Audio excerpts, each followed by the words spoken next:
joining us on this special webinar on reassessment controversy, Supreme Court's Balancing Act. Today's session shall be delivered by none other than Additional Solicitor General and Senior Advocate N. Venkataraman Sir, who led the charge on revenue's behalf in this rare legal dispute. Venkat Sir completed law in the year 1989 at the Madurai Kamaraj University and commenced practice the same year under senior advocate late Mr. C. Natarajan and worked under him for 14 years before commencing independent practice in June 2003. He was designated senior advocate in the year 2006 by the Madras High Court. In 2020, Sir was appointed as the Additional Solicitor General of India in the Supreme Court and has completed over 30 years of professional practice in the fields of indirect taxes, direct taxes, and international taxation. In the last 10 years, Sir has been doing extensive work in constitutional law, various regulatory matters, negotiations and finalization of commercial disputes, framing and settling contracts, and arbitration, and has been involved in matters of substantial public importance, such as the famous Sabri Malai matter before the constitutional bench of the Supreme Court, Article 370 and similar such issues. Notably, Sir has argued before the 9-judge bench on the entry tax matter. He has also appeared before 23 high courts spread over various states, various tribunals, both at the state and center, advanced ruling authorities and Securities Exchange Board of India, Securities Appellate Tribunals, and other forums. Before I hand it over to Taxsutra's group editor, Mr. Arun Giri, who shall set the context for today's session, I would like to take the opportunity to apprise you all that in the last 15 minutes of the session, we will host a dedicated question and answer session. With this, you may post your queries in the Zoom chat box. With this, I now hand it over to Arun. Thanks, Sanaya. And at the outset, profuse thanks to Venkat sir for agreeing to do this webinar at such a short notice. Thanks, sir, for your kind consent. Welcome you back to the Taxsutra webinar. It always used to be a pleasure, in fact, a privilege to listen to you at the Taxsutra conclave. On permanent establishment, OECD proposals, so many different tax controversies. Now things have shifted online. At times for the better. You have such a great audience. For those who may find that the Zoom is not being cooperative, you can also use the YouTube link. This webinar is also live on YouTube because the window might soon close here on Zoom, but that's fine. There's this poster here. It is of one of my favorite movies, Saving Private Ryan, for which Tom Hanks received a nomination for the Oscar. He did not win it, but Steven Spielberg did win the Best Director award almost 25 years back. The tagline or the motto of the movie's description is "The mission is a man." If we could just juxtapose this to the reassessment controversy, Saving Private Ryan, saving reassessment cases, the mission is reassessment.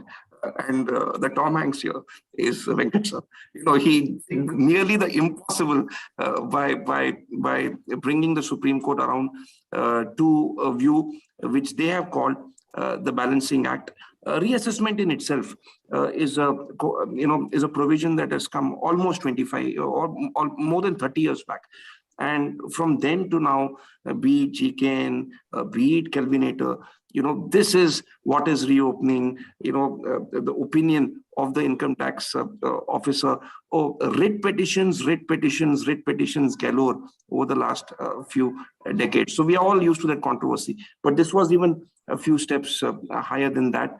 This was about the validity of 90,000 reassessment notices issued under the erstwhile 148, and which the Supreme Court has held to be valid under the new 148A. A couple of important points on which I'm sure Venkat sir is going to expound. When he speaks, it's an exposition. A couple of points. One being the Supreme Court has invoked Article 142, which is usually to do complete justice. In this case, they have. That has triggered a lot of debate in legal circles, whether the Supreme Court has set a precedent which the taxpayers ought to be wary of, and does the revenue have a big new weapon, a Brahmastra, in their arsenal, though Brahmastra cannot be used often.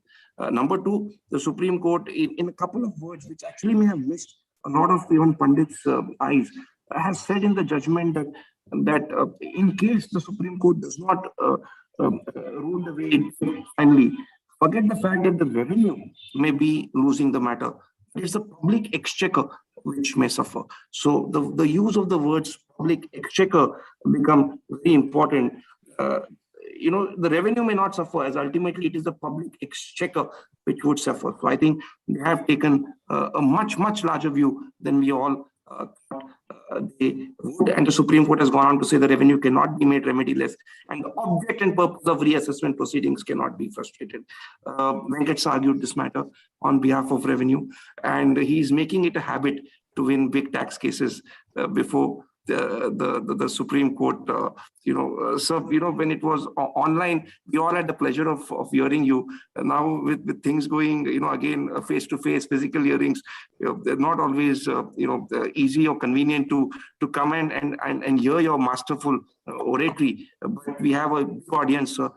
Everyone wants to hear you about the judgment, and so many questions. Even before the webinar has started, we have close to 10 questions. So Venkat sir has consented to take as many questions as he can to address all the queries. Maybe Venkat sir will also assuage the sentiments of all the taxpayers who are aggrieved, maybe who are a bit angry at this verdict, but this has generated that sort of heat. And before I hand it over to Venkat sir, one point about him, which would never find mention in his formal profile. The sir is known for his extraordinary philanthropy and supporting several charities, including in particularly Veda Pathshala in Tamil Nadu. So Venkat sir, an honor to be hosting you on this Taxsutra platform for this special webinar on reassessment controversy, where the Supreme Court has struck a balance between the revenue's rights and the taxpayers' rights, revenue's interest and taxpayers' rights. The balance, according to taxpayers, is tilted in your favor. Venkat sir, over to you. An absolute honor hosting you in front of a full audience Monday evening.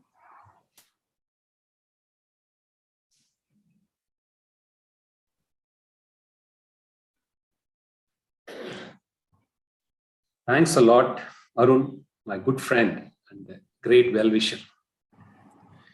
So when the judgment was delivered at 10:30, 10:40, the first message was from Arun, I'm blocking you for this Monday and be ready.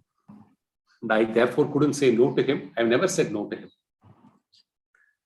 And it's more importantly, personal pleasure for me to touch base with those with whom I have interacted for decades, and waiting to get back and interact with all of you in about an year or two, or not more than that. So let me make 2-3 things very clear before we go to the presentation, we go to the talk and the questions. Any assumption, first, that revenue has won and assessee has lost, in my very, very humble view, is a misconception. This is the first myth I thought I should get out of all of your minds. This is a judgment which has helped both the revenue and the assessees, and that's why the Supreme Court uses the expression balancing act. So any opinion or comment that it's adversarial and it's revenue which has succeeded and not the assessee may not be right. The first myth. Second, in fact, this turnaround was possible with the best support of the government, the revenue, and the board. I should thank all the team members. It's a team effort. A lot of intense discussions happened. And it was a fruitful, very good team that combined in government. It's a big system. There are several processes which we need to do before we can make something out as a case before the court. All of them happened in a turnaround time. And I therefore thank the revenue and the team which assisted us in this matter. 2. 3, more importantly, what I now speak at the moment are my personal views. And whether this becomes also the government's views is something which you will have to wait and watch. But I have the liberty and the freedom to express my views. And therefore, I proceed to express my views. With these things, let us understand the whole case in few parts. 2 minutes on what was the dispute. Before, if you plunge into Article 142 straight away, then it takes you here and there. Because at least one liner I will begin with. The biggest criticism that has come is, how could 142 be used against tax matters? Number 1. Equity and tax are sworn enemies, and how could equity be extended to revenue? That's the second point. These are the 2 major criticisms that has emerged in the platforms. Let me answer both these questions first before we go to the discussion. 1, it's not for the first time. Don't think it's for the first time Article 142 has been invoked in a tax matter. So that's again a wrong assumption. It has been invoked several times. Justice Rumapal has invoked it in synthetic chemicals. Justice Sikri has invoked it in the photographic matters. Therefore, there is a tradition to invoke 142 even in tax matters. That's the first point. The second point is, yes, equity and tax are sworn enemies qua a particular assessment, particular assessee. All of us know in synthetic chemicals, see, what is the concept of doctrine of prospective overruling? This is an innovation made in Golaknath case by 11 judges of the Supreme Court way back in the 70s. And they traced this doctrine of overruling, prospective overruling, tracing its powers to Article 142. That's how Article 142 started to be used by the Hon'ble Supreme Court.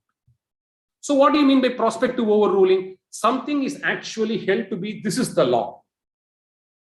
And once a law is declared and pronounced, then it operates in rem. And therefore, it travels back in time. But Supreme Court, in defined circumstances, can choose to say, even though the law travels back in time, we will, using our constitutional power under Article 142, convey you that this shall operate only prospectively. So it's a complete U-turn of 180 degrees. When the law can naturally travels back as declared, can move only forward. It's called the prospective overruling. And both in synthetic chemicals and in the photographic case, because it involved a huge industry, because it involved a huge assessee base, the Hon'ble Supreme Court said, even though we uphold the law and the levy, we will do it prospectively. So what happened to your equity and tax being sworn enemies? How could Supreme Court have invoked it? So when you invoke it in favor of assessee, it's fine. But when you invoke in favor of revenue, is it objectionable? So these are the popular criticisms we saw in the platform. Supreme Court has not done anything against or in deviation of well-settled principles. That's the assurance I first want to give to all my friends, who are, most of them are professional friends, either chartered accountants or lawyers or consultants. So this is not a departure. That's the first idea I thought I should convey. 2, see what happened in this case. There was an old regime. And that old regime was indeed substituted by a parliamentary enactment. And from 1/4/2020, the income tax, the TOLA Act, kept on extending the timelines for various provisions. So you had an old act in 2020, and that kept on extending for 3 months, 6 months, 4 times it was extended till 30/6/2021. All of us know the judgments have captured all those notifications. So the understanding before it got removed was, you read the old 148 and read it with this TOLA, and you can therefore use your window in invoking proceedings. This was the understanding of every tax officer. He is not wrong. On 1/4/2021, the new law came. It extinguished the old law according to all the high courts. And TOLA was also simultaneously issued on 28 March to extend it till 30th June. So when AWOS issued the TOLA power in 2020 and 2021, they also thought we have the power to use the old 148 up till 36/2021, and they initiated all these notices. This is the background of this case. So what did the High Court say? The High Court, after long drawn debates for several days, after several doctrines were put into place for argument from both sides, what did the High Courts consistently hold? Especially one of the detailed judgment is by the Delhi High Court. Every other High Court has also written independent judgments expressing different perspectives but converging to the same point. What is the core ratio of all these High Court judgments? They all held in unison, the new law is a procedural amendment. It upheld the contentions of the assessees, because that is assessees case, not revenue's case. Revenue only argued that it's a substantive amendment, therefore prospective. Allow us to go back for the past. All the high courts dismissed this contention by saying this new regime is a procedural regime and therefore retrospective, and therefore it can travel back. This is the first ratio all of you should understand. Something raised by the assessee, contended by the assessee, and succeeded. So once you say a law is procedural, there are umpty number of judgments to say procedural law is nothing but the handmaid of justice and not its mistress. There is more room and flexibility when you deal with a procedural law. So this is the background, this is the basis of the foundation. You can't go back and forth. You can't claim it's a procedural law. It can go back, but still the rules of the game of procedure should not be applied. That's unfair. So how did we develop this concept? We only said, you argued it's procedural, courts have held it is procedural, therefore it travels back and subsumes the earlier regime. When it subsumes the earlier regime, can't we not make one more step, because it is procedural law, to say that those notices issued under the old regime can be construed as a notice issued under the new regime, because it's a procedural law. We didn't argue anything out of the blue. It's all, I don't want to sensationalize it. It's not fair to sensationalize it. You have to pair it. If you say it is procedural, then you can. That flexibility is eligible. When assessees are eligible, equally so is the rest. So the foundation for this invocation has a jurisprudential value, saying that there is more limbo with and enough room to play with procedures. Number one. Number two, once you say that you can travel back, what was the law in 2020, 1/4/2020? All your old proceedings had a time limit of 4 and 6, which got extended by TOLA. Don't forget it.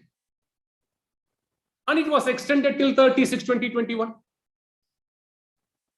So when you say this law can travel back in time and travel back for those periods, it can also travel back for those periods with those timelines of TOLA. What is absurd or wrong about it? How is this wrong? So this is the second basis. When otherwise, what will happen? You will say, old law is gone. New law is born. New law can travel back, but new law cannot travel back with old law. So, couple of assessment years will be completely in vacuum. No reassessment is possible. That is not how we can read law. And there is no challenge to TOLA. TOLA has not been declared ultra vires anywhere by any court in these proceedings. So this is the second basis, the foundation available in law. Now come to the third. We made it very clear to the court. Please only construe such notices that has been issued. We never asked for a fresh right to issue a fresh notice today. We didn't plead that. So what was issued alone has been saved, and not beyond that. Now tell me, what is the illegitimacy to it? So these are the three important foundational bases. Now, what do we mean by Article 142? It's a unique constitutional power. It's a constitutional power and not a statutory power. This power is not seated in the Income Tax Act or in any other enactment. The Supreme Court draws this power to use its discretion directly from the Constitution for rendering complete justice. And that's why, starting from Union Carbide Constitutional Bench judgment by His Lordship Justice Venkataraman, one of the all-time great judges of this country, while authoring the judgment, has said, you must be aware of what the statutory provision is. See, you can't declare a law contrary to provisions. No court will do it, especially a Supreme Court. You must cognize what the statutory provisions are. But when you execute your discretion under the Constitution under 142, beware that you are exercising on larger public policy, on a larger framework. And the exercise of the discretion, if it is going to render complete justice, don't read any limitation invoking a particular section or a rule or a notification to say you can't exercise your power. What are you then doing? You are succumbing, you are constraining, they are limiting the power of the Supreme Court, to invoke a constitutional power to be read along or led under a statute, which time and again Supreme Court has said no. What they have brought out a very important doctrine there. They said it's a matter of constitutional trust. See, constitutional trust is a huge doctrine envisaged for all the three organs, whether it's Parliament or it's executive or it's judiciary. 142 is one such power to the Supreme Court emanating out of constitutional trust. We should believe, have faith that when Supreme Court chooses to invoke it, it invokes it under a constitutional trust doctrine, and then it does it as complete justice.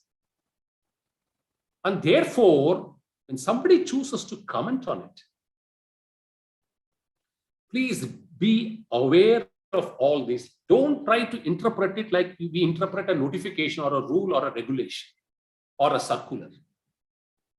We should not be bringing Article 142 to that level. It's again unfair. This is the benchmark which the Supreme Court has set to itself, while exercising its discretion whenever it wants under that law. And what has it done? It has said, it has issued a detailed judgment with caveats. A, it has not restored the old law. Any such assumption is wrong. The old law, in fact, para 8 of the judgment upholds all the High Court judgments as right. We must be very clear about it. That's why when somebody says revenue has won, assessee has lost, at least I don't want to believe it so.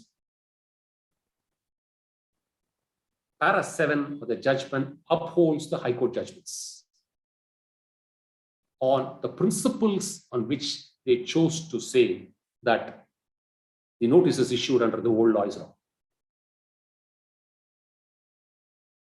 The next, having held, it says you can't now, by holding it, you have actually brought a vacuum. Why it is a vacuum? You have read the law as procedure. Again, you have not given the flexibility needed to implement the law as a procedural law, which you could have done it yourself under 226. Nevertheless, we will do it. See, you can't allow something to go in vacuum. That's one of the rudimentary principles of justice. And therefore, Supreme Court uses the expression, revenue cannot be rendered remediless. Criticisms come. How can you say you are supporting revenue? It's one-sided. Well, if revenue doesn't do, it doesn't do. That's all for one-off assessments. What will you say for synthetic chemicals when Justice Rumapal invoked 142 in favor of an assessee, whole industry? What would you say to Justice Sikri's judgment in photographic industries when he said, we will waive the taxes for the past, go and pay. We will waive the penalties for the past, go and pay for the future. What happens to the equity doctrine? So let's not ring fence it so thinly. And to say that, no, all this is, we have our own straight-jacketed formulas. We will know these formulas and the law has to be only dictated through these formulas. No. Has it done justice? It has done justice. When you read it procedural, then regulate it. But how has it read it again? Third step. After reading it procedural, going back, after giving life to the notices issued under the new law, it also very clearly mandates it's the new regime that will apply. It has not restored the old regime. In two places, it makes it very, very clear, both for the assessees and for the revenue, that you will apply the new regime under the Finance Act 2021.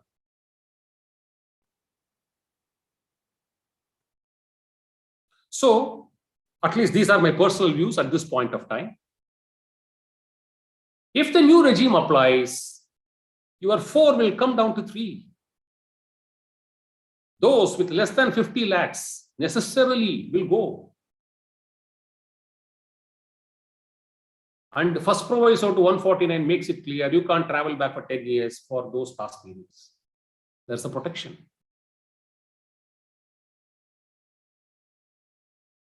At least these are my personal views at this point of time. So, when you say new regime, so how are you? See, remember, let's understand it in a more lucid sense, in a very broad perspective. In essence, what is contemplated in GK and what was literally in vogue, because original 148 did not conceive a GK process. It was Supreme Court which read that process, a two-step process. Now with elaborate procedures, with timelines, with conditions, there are modulations. I'm not saying they're replicated. They've just simply borrowed GK in law. That's not what I'm saying. But in essence, this is exactly what your 148A says, in many sense.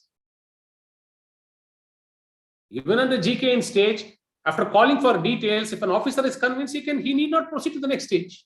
This is exactly what 148A D says while passing orders. He shall proceed only when he is satisfied. So, if we don't trust the law and the process,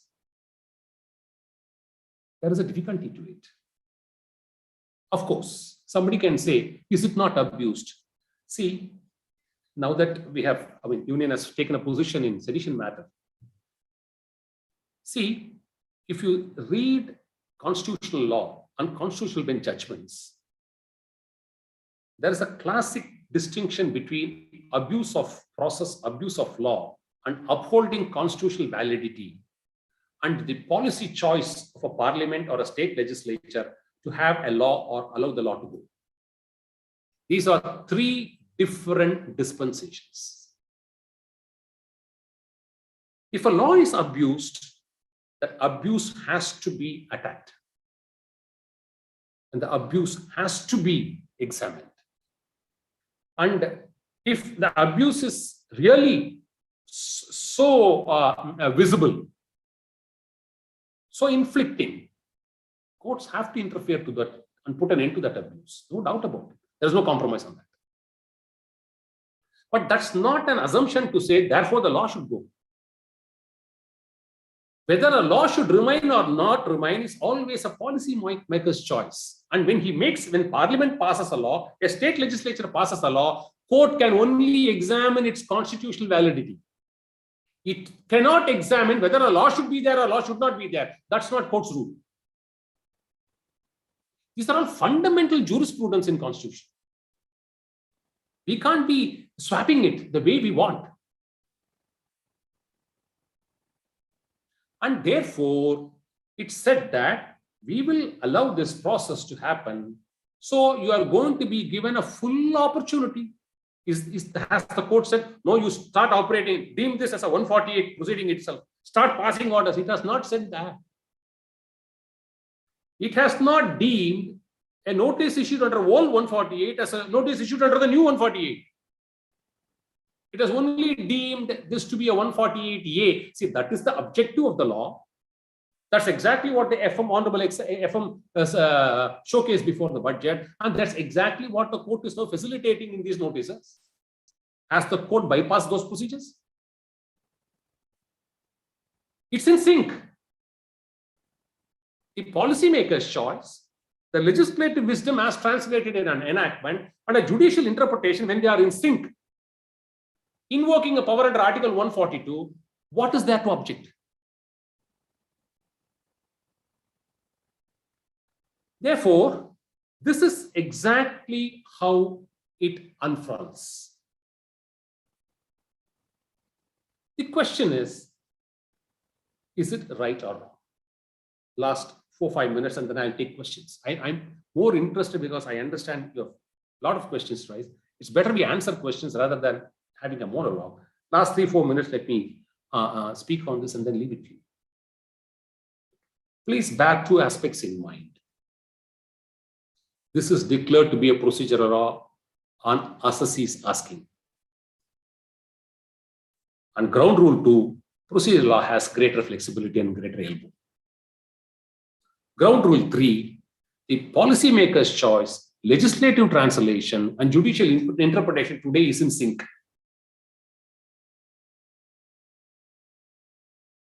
Policy 4, you can't render something in vacuum. You can't render something. See, if no action has been taken, that's a different story. Suppose all of us go and pray as revenue counsels. Look here, there was a complete hiatus. We do not know whether this law will apply or that law will apply. And therefore, we instructed our officers not to issue any show cause notice. We are waiting for court to declare a judgment. Court will say, what were you doing? So there is a choice which was exercised, and universally. And to say everybody has disbelieved or everybody is wrong, why should it take days and days before high courts for each one of you to argue and win it? See, the revenue counsels who fought the case in various high courts also placed their own submissions, their own principles, their own judgments, their own doctrines, which the high court had to consider and then pass an order. So it was an interpretative issue. It's not free from doubt. It's not that in one line, High Court passed, whatever as revenue has assumed is absurd. No, it didn't say. None of the High Courts has said that. So in this background, the court has been fair, is our assessment. And we should expect revenue should be fair. And we only hope and wish that they will also understand the spirit of this judgment. See, I've always been saying this in all the seminars, especially in Taxsutra. Gone are those days that we are all treated with kid gloves and we are protected. Revenues councils are no longer the protected race in Supreme Court or in any high courts. We are the first to be dropped like a hot potato. It's all moved. Things have changed. The assumption is now revenue could be wrong, assessee could be right. This is the presumption in which every law is being discussed. So you have that advantage today. They understand. In 10 years, this has changed significantly. Today, the canon came for, so the court examined all the amendments prima facie, and it felt you have got over canon. The assessee said, no, we want to challenge this law. Court said, all right, you challenge it here itself. Why should we multiply another 10 years? Because already 15 years of assessment is pending from 2006. It's in hiatus. All right, we'll give you a chance. You try your luck. We want to seriously, it was a joke. I'm saying this. Seriously, we want to challenge. The court said, we may not be looking at it so seriously. This was the response. More as a humor. So this is the path in which judiciary is understanding tax matters. It is in this background, this judgment has been delivered. I want all my colleagues to understand this background. With these few opening words, a long opening words, I'm happy and ready to take whatever questions you have raised. If I know the answers, I will try to give them. If not, I will say that I don't know the answers also. No problem. Allow me that discretion. Thanks, Arun. And I'm so happy that so many of you have chosen to join. That shows your kindness and love to me, in spite of the fact I've argued a matter against you, according to you. So that's the quality of professional relationship. Okay, whichever side we take, we do our justice to that side. So I'm very happy and glad that you have chosen not to boycott me and join my session and hear me out. Pranams. Thank you so much, please.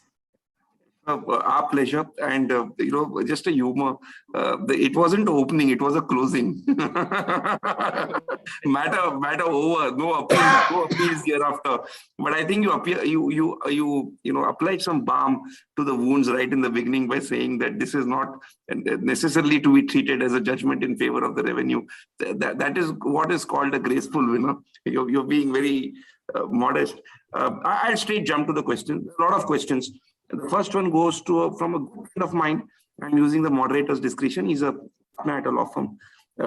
After having held that notices issued after 1st April 2021 should be under the new law, shouldn't the taxpayers be awarded costs for the wrong committed by tax officers?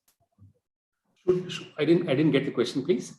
After the Supreme Court having held that notices issued after 1st April 21 should be under the new law, shouldn't taxpayers be awarded costs for the wrong committed by the tax officers? Oh, okay.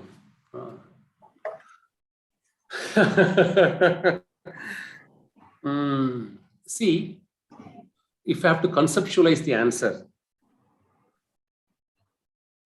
when the whole ministry, the whole department understands the law in a particular way, there was no conflicting method of, I can understand 10 people issuing this way, 10 people issuing, 10 people invoking new law, 10 people invoking old law. No, they've been very consistent.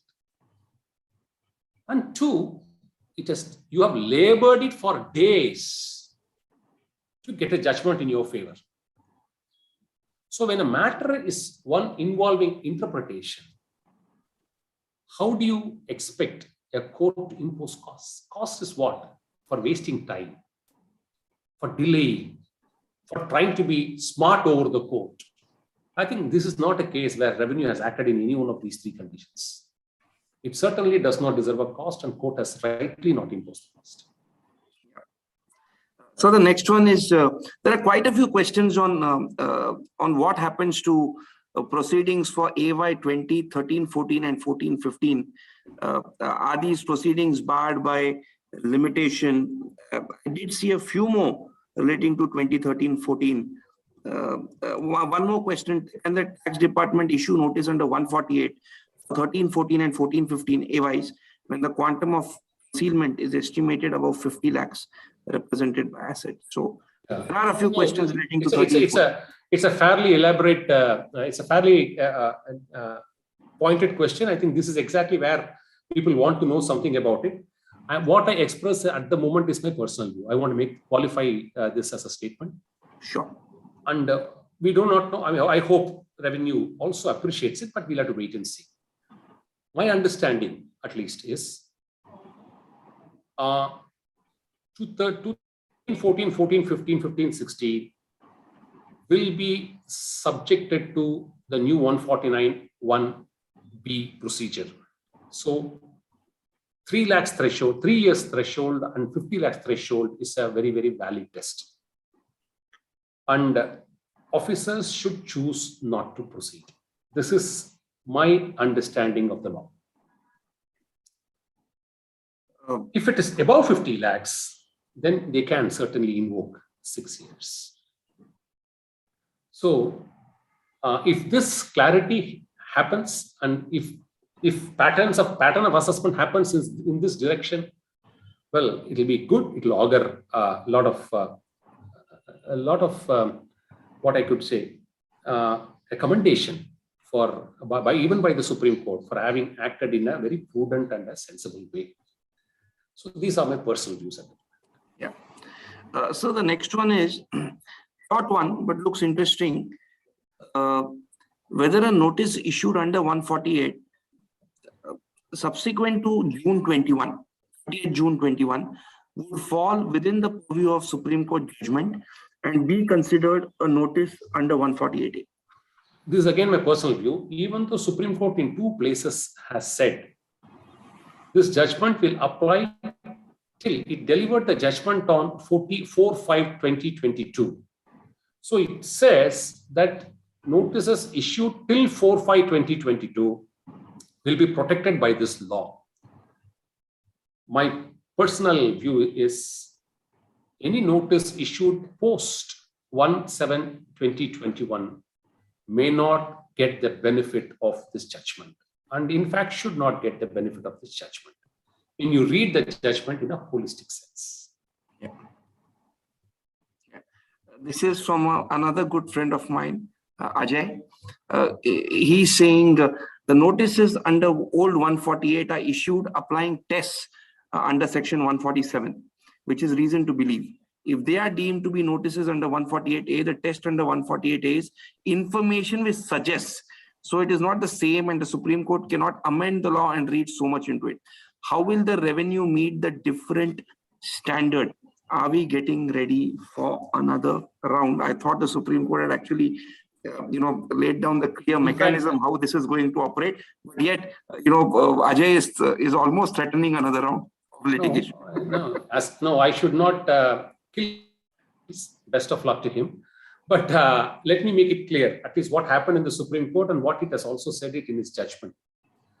See, broadly, that's why I said, in essence, it is nothing but GKN. Of course, there's the legislative language in a difference. All that is fine. What is bottom line is what? Step 1, you are put on notice under 148. Step 2, you are shared the materials which are in possession of the AO well in hand for you to. This is what I rely upon for you to take a call. Step 3, you are therefore given a chance to rebut. Step 4, the officer, after considering it, if he is satisfied, he need not proceed further. Step 5, if he is not satisfied, he takes the prior approval of the officers under 151 as notified and then proceeds to the next stage. What is the conceptual difference? reasons to believe or sharing of a material. Sharing of a material is a physical act of which prompted the assessee to believe that this is the basis on which I want to issue the notice. So, leave the language, you write the steps, step by step. It should be compliance to natural justice. It should have provided you the materials which is sought to be relied upon. And it should have heard you. And if it's convinced, it drops. If it's not convinced, it progresses. So, best of luck to Ajay and his team and to whomsoever aspires that we will generate one more 10,000 writ petitions. Let's see how it happens. Yeah. Sleepless nights for all of us, sir, but we don't complain, sir.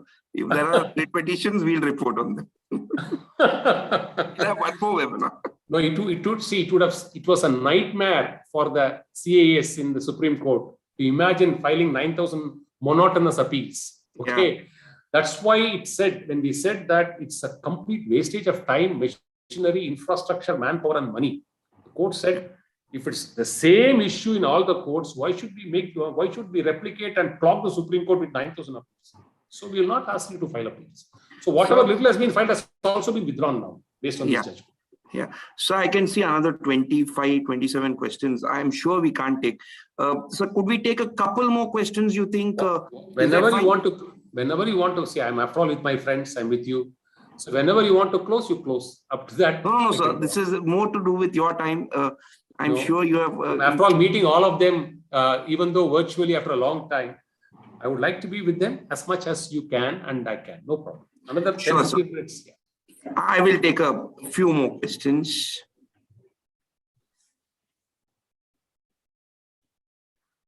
Yeah. One second. Yeah, again, a lot of questions to do with 13 and 14. There is one question here who's asked. Very interesting question. So I think this is an easy one, but I like this. Please clarify whether or not the Supreme Court has, what has the Supreme Court said in its order?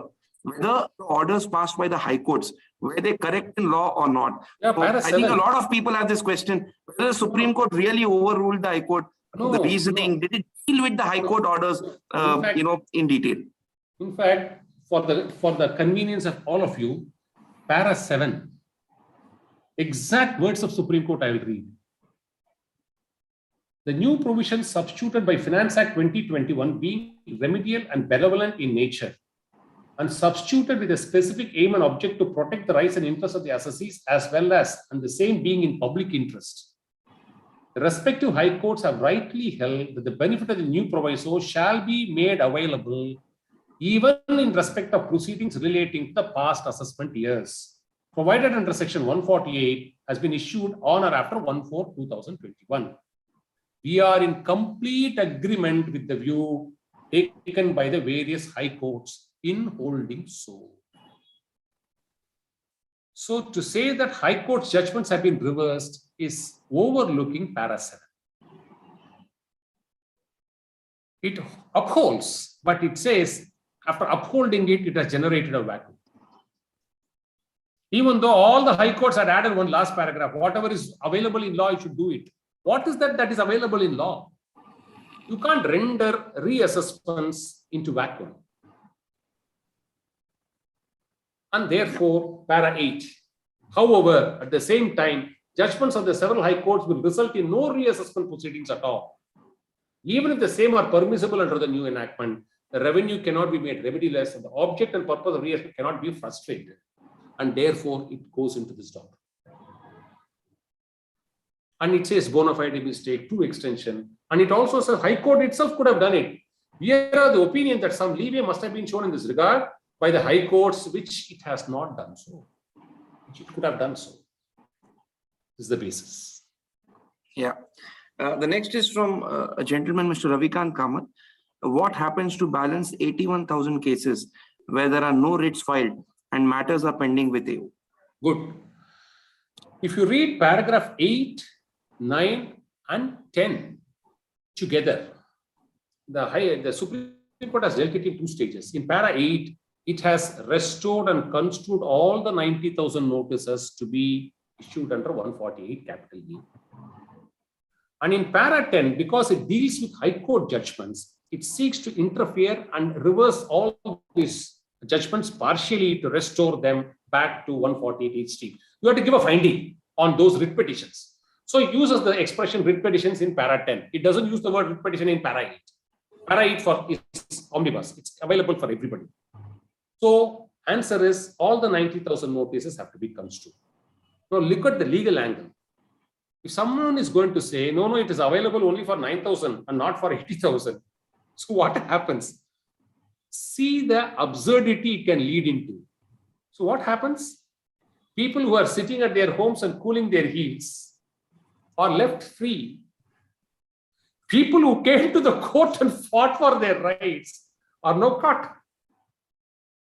How can such an interpretation be? Which court is going to uphold this interpretation? So please do not believe all the 90,000 notices have been construed as one issued under 148 capital. Yeah. The next one is from Mr. Mahesh Sarda.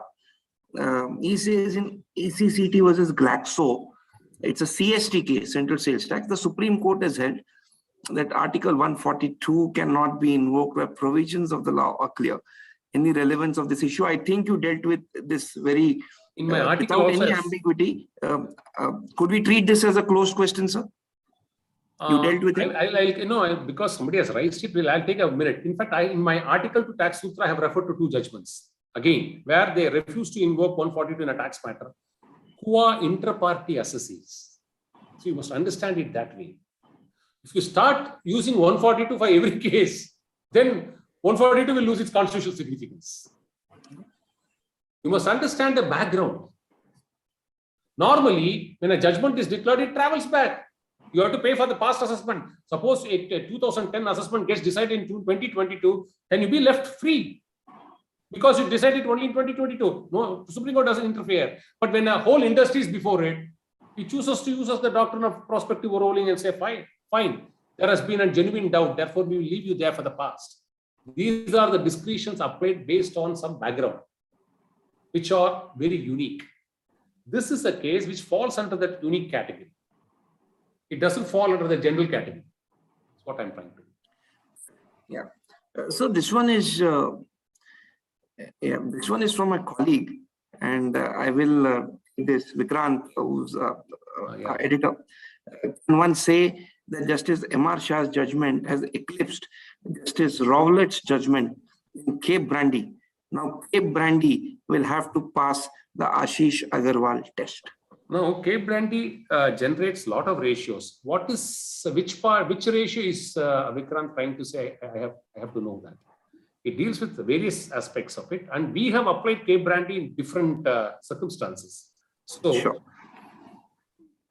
We will wait for Vikrant to no equity in tax. That's a popular sense. No equity in tax. I have answered it. If no equity in tax is qua an assessment and assessee, not qua a public policy. Got it. Perfect.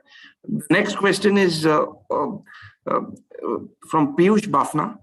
Whether High Court under Article 226 has power to declare law like Supreme Court in Article 142, since Supreme Court held that the High Court ought to have read the law like the Supreme Court did. Very interesting question. In fact, I will answer at least it's when during some gathering, two of the Supreme Court judges, not earlier, I'm talking about 10 years back, two Supreme Court judges shared this view. They said, when we were sitting in high courts, we had a feeling it's not 226 good enough and equivalent to 142 in exercising some powers. But when we came to Supreme Court, we realized that it is better that Supreme Court exercises this constitutional power under 142, and there must be a shade of difference between 226 and 142.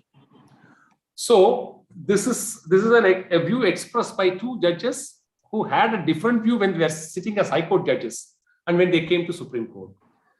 See, 226 is certainly a wide. It's again a constitutional power, and therefore you can't set limitations to it. But 142 is still to be regarded as unique and to be exercised only by the Supreme Court. In this case, Supreme Court has said they could have also done it under 226. That's a finding to that effect in para 8. So I'm not relating it to the case. I'm dealing it as a conceptual question. That's I still remember, so one of early days as a reporter, Bombay High Court, the junior reporters always get sent to the, to cover all legal matters.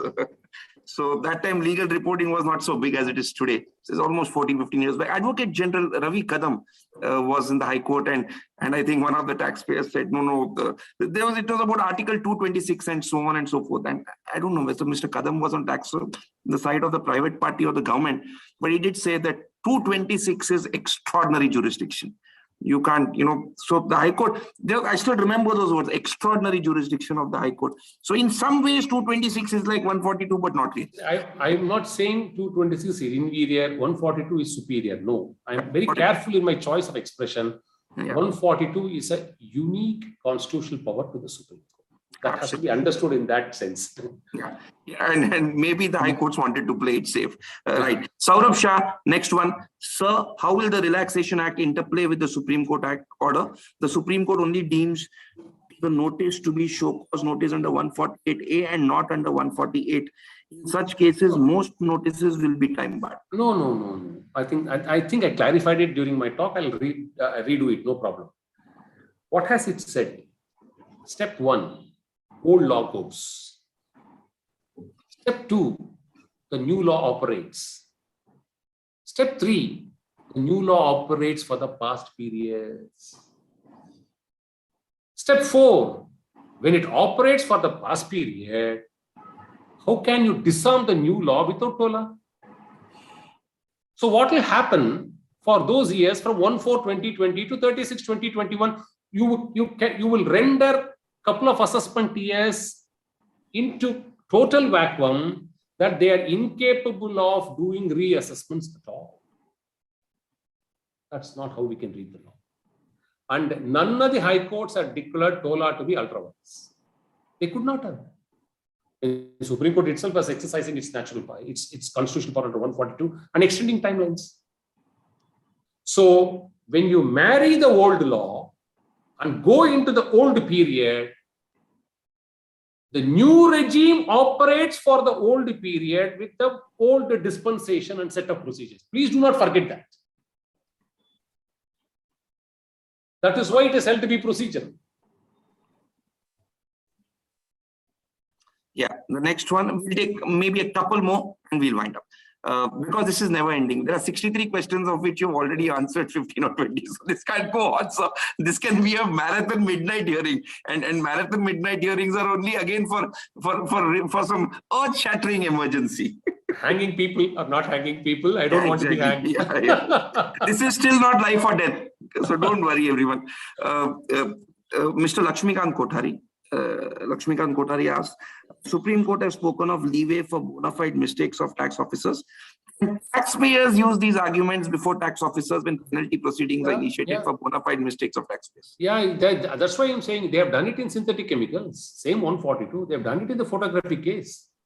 When it has been a misunderstanding or a misconception by a trade, not by an individual assessee. So you're saying it has to be by a class of taxpayers. It can't be taxpayers. Got it, sir. So it may not be a valid. An infraction is assumed to be bona fide in those circumstances. Got it. Very important distinction. Yeah. Possibly the last, unless so there is a question which I may have missed, which is really pressing one which needs our attention. Interesting, sir. In Supreme Court nowadays, nothing is deemed to be over even after the final word is said. You look at engineering analysis, you'll have filed a review petition, which is the revenue union. You look at canon, a review petition is there. So even the final word is no longer final. The big corporate disputes, again, review petitions. So the question here is, what are the chances of this judgment reaching a larger bench? Larger bench. Well, who am I? It's only the bench which has to decide. If an application comes and if I'm engaged, then at that point of time, let me see the grounds and react. I don't want to be reacting in vacuum. I mean, at least I wish and hope that this list is now given a quietus, and we are allowed to progress with the assessment in a very meaningful, constructive, and satisfactory way. That's at least my personal expectation. Yeah. So, always that the moderator gets the perks of being a moderator, which I never fail to exercise. And it's a tax-free perquisite. So, no, I don't know under which section, but yeah, I get the last word. So the last question is from me. So you look at, the litigations, the way things have ballooned out of control in the last few years. And yet at every conference, you hear the Chief Justice, the government, policy makers, everyone wanting to somehow control, curb litigation. Actions are taken. Vivad se Vishwas comes in, dispute resolution scheme, DRP, AAR, settlement commission, board for advanced ruling. You have so many dispute resolution schemes, everything. The monetary thresholds. And yet, at the recent conference, the Chief Justice, I think, an eminent, person from the judiciary remarked that 2.5 crore cases pendency has now become 4 crore. Tax cases, a senior counsel told me that we are currently dealing with a 2007-8 batch or around about those years. Sir, I think I'm revisiting an older question. Is it time to go for a new Income Tax Act? There is a strong section, I'm told, within the government and the bureaucracy, which thinks that the time may have come to go in for a new Income Tax Act, finally bite the bullet. This is one thing that just has not been able to get off or make the takeoff. It's always been an aborted takeoff, not even aborted landing, an aborted takeoff. So what's your view on this, sir? There are 2-3 aspects to this very clearly. It's a good question. For the last several decades, if you say 80 to 85%, whether it's a local tax or a state tax or a national tax, there has been tax compliance. 80% is not in any form of litigation. So what is before courts, what is an adjudication process is anywhere between 10 and 15%. Rest is all done. Everybody's filing return, everybody's paying taxes.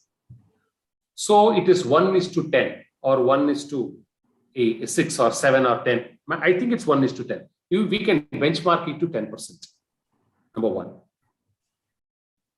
Number two, I have been in both assessee side and now also in the revenue side. Now in the revenue side, I'm able to see a pattern in tax matters at least. Genuine cases not getting dropped and being litigated. Ingenuine cases getting dropped and going under review and coming to courts. It's a pattern. I'm not saying 100 out of 100, not at all. I'll be a completely unfair statement. There are cases where it could have been dropped. And there are cases which it could not have dropped. Both are happening in the system. We should understand this background, because I work both sides. So I say out of my experience. 3, when a litigation, you want to end a litigation. See, for example, we have now ended a litigation which could have been 15,000-17,000 matters, because Gujarat is still with 4,000-5,000 writ petitions. Karnataka is yet to pronounce orders, and there are still people filing writ petitions. So we have now potentially stopped because it's a completely wasteful replication of work. But there are people who are very sad about it. Now, this judgment under 142 is such an effective mechanism stopping 15,000 potential cases. Has any one of you in the trade complimented it? One person has written a mail. It's a great step here. Why? Why have you chosen not to? See, this is a step. You wanted something to happen. Supreme Court has done this magic in this case. I'm giving you a visible example. Has one person written in a one-line article congratulating the Supreme Court for this great step? So who is at fault, Arun? Don't blame the tax office all the time. No, I'm not. So now there is one case which we have fought, orders are reserved. If that judgment comes, it can in overnight dispose of easily 6,000 to 7,000 appeals across India, provided the Assessee and the Assessees Council have the heart to move. The revenue and the revenue department have, because we do not know who is going to win or who is going to lose. So it's ultimately, it's nothing to do with the enactment. Any number of new enactment you bring, the problems are with human beings, not with enactments. So we have our own agendas. I mean, that's a choice. So